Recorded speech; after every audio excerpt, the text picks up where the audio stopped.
கோவை என்ன சட்னிமா?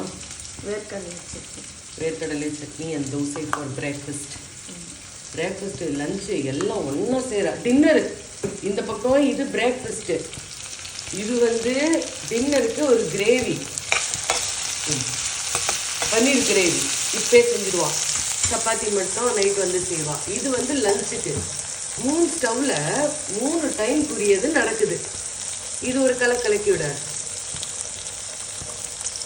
இது என்ன ரைஸ்னா, ஒரு தக்காளி ரைஸ். அதில் வந்து மொச்சை எல்லாம் போட்டிருக்கோம். ஓகே, அடுத்து இது இருக்குவா. இது வந்து வெங்காயம், தக்காளி, முந்திரி பருப்பு, பச்சை மிளகா போட்டியாடி, பச்சை மிளகா, இஞ்சி பூண்டு எல்லாம் போட்டு, அப்புறம் மசாலாலாமும் போட்டு அரைச்சி அதில் பன்னீர் போட்டு அது ஒரு பன்னீர் கிரேவி. இது வந்து தோசை, நல்லா முறுமுறு தோசை.